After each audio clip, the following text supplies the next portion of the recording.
25-year-old college freshmen are rare. Houston Summers may be one of the rarest of all. When Houston came into Coach Metter's office, I thought he was lost, honestly. We get a lot of kids that want to try out for the team, and most of the time we try to discourage them if they don't have a track and field background, and Houston was one of those guys. I thought his odds of making the team were going to be pretty slim. I just wanted a shot to be on the team, and he told me point blank, he said, "You don't look much like a sprinter." And I said, okay, in the back of my mind, I'm thinking, all right, I'm gonna show you, I'll show you I can do this.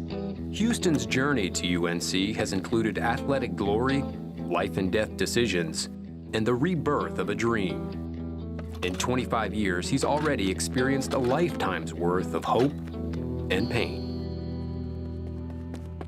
The diagnosis was a juvenile angiofibroma, and it was a word that I've never heard. He told his dad, he said, "What if this is cancer? What do we do?" And Dad told him, "We'll take care of it. It'll be all right." A rapidly growing tumor the size of a baseball was growing on Houston's brain, pressing against his optic nerve, robbing him of his senses. There was no choice. It had to come out. When you see a young child that's out there athletic, wrestling, football, baseball, doing every sport, and then the next thing you know, you walk back into a room and you see your son. When you see that, you automatically want to lay your life down first. I gotta quit. It's what you want to do. Doctors would spend 2 days clotting the tumor and successfully removing it. Tests revealed the mass was cancer-free. With a new lease on life, Houston poured himself into baseball. My name is Houston Summers. I go to Northwest Guilford High School in Greensboro, North Carolina. I'm a pitcher and a catcher. My graduation year is 2005. I hope you follow me throughout my high school career. It was a career that caught the eye of at least one major league team. Before he'd even graduate from high school, Houston was drafted by the Arizona Diamondbacks.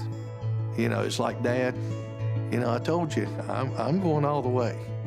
I've really worked hard for it, and, it's something that's always been in my heart. I had to take advantage of it. I had to take that opportunity right then and there. I could always go back to school. I wanted to make sure that while I was healthy, I could take full advantage of an opportunity to play professional baseball. At the age of 17, a kid who couldn't smell or hear just 4 years earlier would embark on a minor league baseball career that spanned 6 seasons. But while his head was into baseball, his heart was somewhere else. He said, "Dad, I just feel like that, my calling's to be a physician, to be a doctor." I was the guy sitting in my locker, reviewing anatomy terms from an injury that I had a couple weeks before. So it was always that desire to want to learn more, to hopefully one day be able to help, kids out that were in my same situation.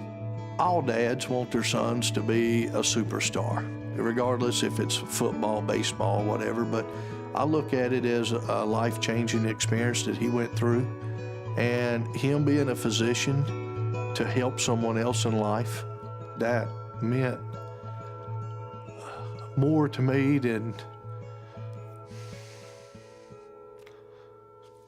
hitting a grand slam. So a 25-year-old freshman walked onto the campus of UNC, starting down the long road to becoming a doctor. And Houston Summers, the athlete, became Houston Summers, the student. But it wouldn't take long before Houston realized he needed to be both. I couldn't just be a student. I needed something more. I needed something more to challenge me, something more to push me. And I had never set foot on a track in a competitive sense before, and I thought that would be a good place to start. The kid was relentless. We had some All-American kids here on the team, have a pretty good track and field pedigree. And in the workouts and the conditions, Houston was leading that group. And that's when he really started to distinguish himself from the typical walk-on.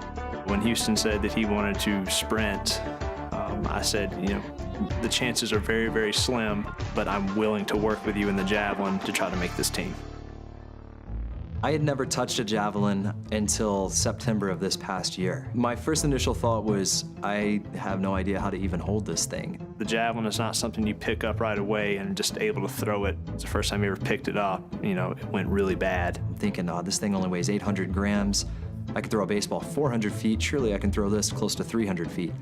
I had no idea that the American record is 299 feet, 6 inches. He did exactly what I thought he would do. He reached back as hard as he could, turned his body completely around like he had a baseball in his hand, and just tried to throw it as hard as he could. The back end of the javelin came around, hit him in the back of the head, and it basically did a helicopter onto the field and landed maybe 20 feet away from him. I'm thinking to myself, I really just embarrassed myself. And it wasn't a successful throw, for sure. I think his ego was more bruised in the back of his head. He said, "This is gonna be a long ride, isn't it?" I said, "Yeah, just hang in there, it'll get better." Like the young kid on the operating table 12 years before, Houston defied the odds again, becoming a Division I track and field athlete, throwing the javelin. I was really impressed with how fast he was able to throw.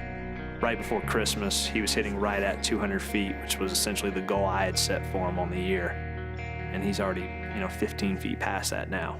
Houston was truly a diamond in the rough. You just don't walk out there and throw 200 feet with no experience, but the combined efforts of Coach Langley and Houston have been tremendous. Stay back, stay back, stay back. Nice, there you go. He really could become one of the best collegiate javelin throwers in the country.